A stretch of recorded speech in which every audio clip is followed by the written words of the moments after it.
അള്ളാഹുവിൻ്റെ അൽ അസ്മാഉൽ ഹുസ്നയിൽപ്പെട്ട ഒരു ഇസ്മാണ് ഷഹീദ് എന്നത്. സാക്ഷിയായവൻ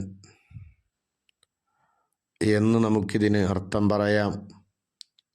പരിശുദ്ധമായ ഖുർആനിൽ 19 പ്രാവശ്യമാണ് ഈ ഷഹീദ് എന്ന ഇസ്മ് വന്നിട്ടുള്ളത്.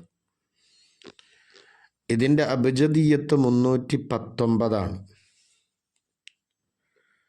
ഷഹാദത്ത് എന്നതിൽ നിന്ന് ഉണ്ടായതാണ് ഷഹീദ് എന്ന ഇസ്മ്. കണ്ട കാര്യങ്ങളെ അറിയിക്കുക എന്ന അർത്ഥത്തിൽ ഷഹാദത്ത് എന്ന് പറയാറുണ്ട്. അള്ളാഹു എല്ലാ കാര്യങ്ങളെയും അറിയുന്നവനാണ്. അറിയപ്പെടേണ്ടുന്നതായ ഒരു കാര്യവും അള്ളാഹുവിനെ തൊട്ട് അല്പം പോലും മറയുകയില്ല. കാണപ്പെടുന്ന കാര്യവും കേൾക്കപ്പെടുന്ന കാര്യവും ഒന്നും അള്ളാഹുവിനെ തൊട്ട് അല്പം പോലും അശ്രദ്ധയിലാവുകയില്ല.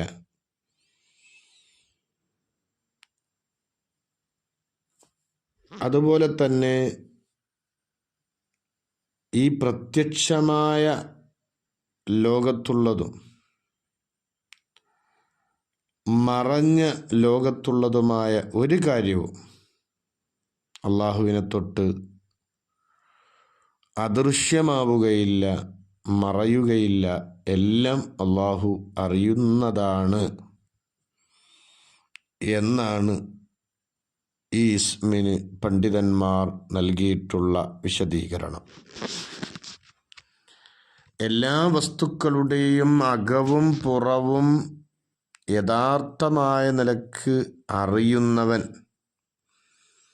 എല്ലാത്തിൻ്റെയും അകത്തെയും പുറത്തെയും മനസ്സിലാക്കിയവൻ, അറിഞ്ഞവൻ എന്ന അർത്ഥത്തിൽ ഉള്ള ഷഹാദത്തിൽ നിന്ന് ഉണ്ടായതാണ് ഷഹീദ് എന്നത്. ഈ നിലക്കതിനെ വിശദീകരിച്ച പണ്ഡിതന്മാരും ഉണ്ട്. അലീം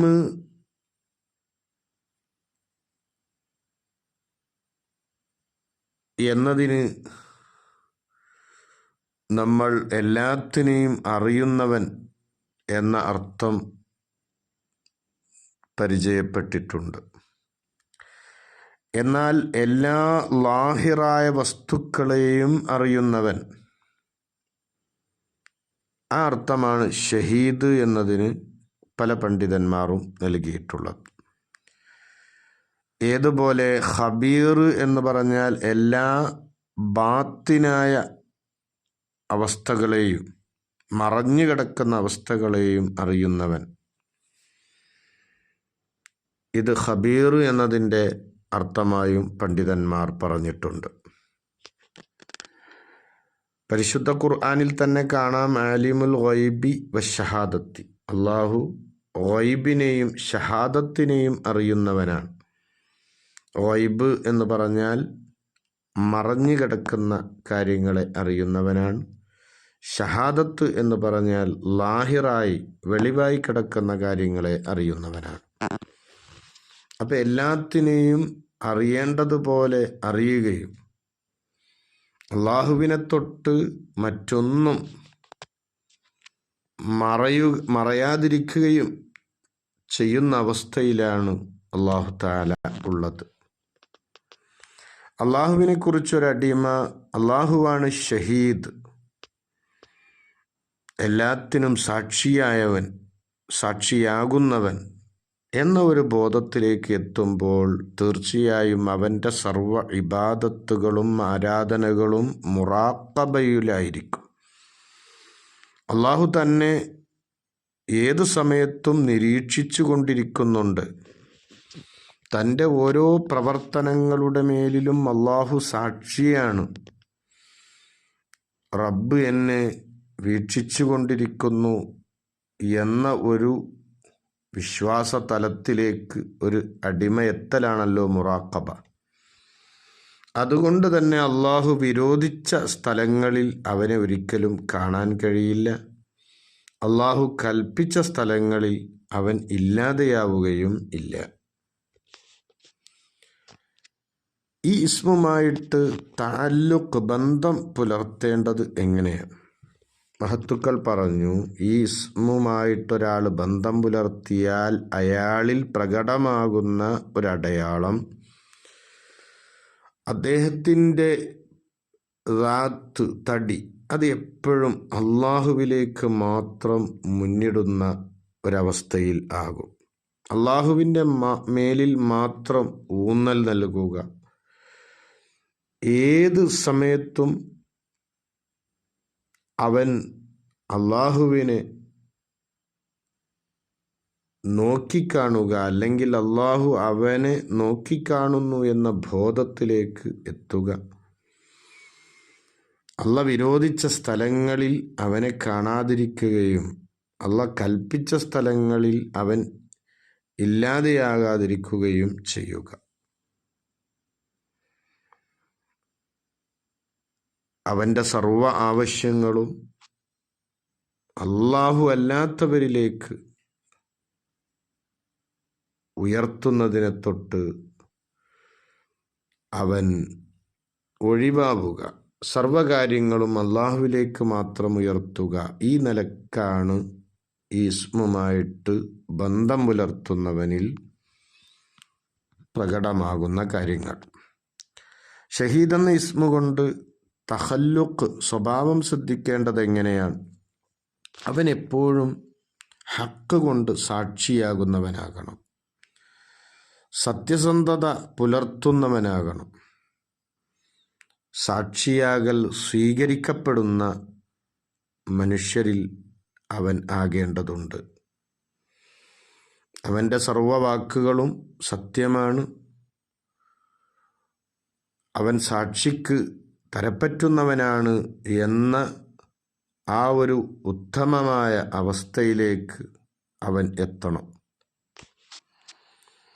അതുപോലെ തന്നെ ഓരോ സൃഷ്ടികളിലും അവൻ അള്ളാഹുവിനെ കാണുക, അല്ലെങ്കിൽ അള്ളാഹുവിൻ്റെ മേലിൽ സർവവസ്തുക്കളും സാക്ഷികളാണ്, എല്ലാം അള്ളാഹുവിൻ്റെ മേലിലുള്ള തെളിവുകളാണ് എന്ന നിലക്ക് മുറാഖബയിൽ ആയി മാറുക. ഈ ഷഹീദ് എന്ന ഇസ്മ് റാത്തിയായ സിഫത്താണ്. അള്ളാഹുവിൻ്റെ പരിശുദ്ധമായ ദാത്തിൽ എപ്പോഴും ഉണ്ടാകുന്ന വിശേഷണമാണ്. ഇതിൻ്റെ പ്രത്യേകതയായി മഹത്തുക്കൾ പഠിപ്പിക്കുന്നു, ഇതിനെ ധാരാളമായിട്ടൊരാൾ ചൊല്ലുകയാണെങ്കിൽ തീർച്ചയായും ബാത്തിലിൽ നിന്ന് ഹക്കിലേക്ക്, അസത്യത്തിൽ നിന്ന് സത്യത്തിലേക്ക് മടങ്ങുക എന്നത് അവന് സാധിക്കുന്നു. അതുപോലെ തന്നെ സിഹ്റ് കൊണ്ട് പ്രയാസപ്പെടുന്ന ആളുകൾ ഈ മഹത്തായ ഇസ്മ അതിൻ്റെ അബ്ജദീയത്ത് പ്രകാരം ചൊല്ലിയാൽ ആ സിഹ്റുകൾ ഇല്ലാതെയാകാൻ വളരെ നല്ലതാണ്. അതുപോലെ തന്നെ ഇസ്മ ധാരാളമായി ചൊല്ലുന്ന സമയത്ത് അത് ചൊല്ലുന്നവരുടെ വായ പക്വമായ സന്മാർഗമായ കാര്യങ്ങൾ മാത്രമേ സംസാരിക്കുകയുള്ളൂ. അതുപോലെ തന്നെ സർവവസ്തുക്കളും അവൻ ധർമ്മിഷ്ഠനാണ് എന്ന നിലക്ക് സാക്ഷിയാകും, അവന് ഗുണമായി സാക്ഷിയാകും. അവനിൽ ഒരു ഗാംഭീര്യതയും ഉണർവും അല്ലാഹു തആല നൽകും. അതേപോലെ തന്നെ അവന് സ്വാലിഹായ സന്താനങ്ങൾ ഉണ്ടാകാൻ ഇത് കാരണമാകും. അതുപോലെ അള്ളാഹുവിനോടുള്ള ഭയവും ഭയപ്പാടും റബ്ബിനെക്കുറിച്ചുള്ള ചിന്തയിലുള്ള ആ ഒരു ഉണർവും അവനിൽ ഉണ്ടാകും. വളരെ മഹത്തായ ഇഖ്ലാസ് അവനെപ്പോഴും ശ്രദ്ധിക്കും. ഇഖ്ലാസിലായിട്ടുള്ള ജീവിതം നയിക്കാൻ അവൻ തയ്യാറാകും. ഇങ്ങനെയുള്ള ഫലങ്ങൾ ഈ ഇസ്മിൻ്റെ പ്രത്യേകതകളായി മഹത്തുക്കൾ പഠിപ്പിക്കുന്നുണ്ട്.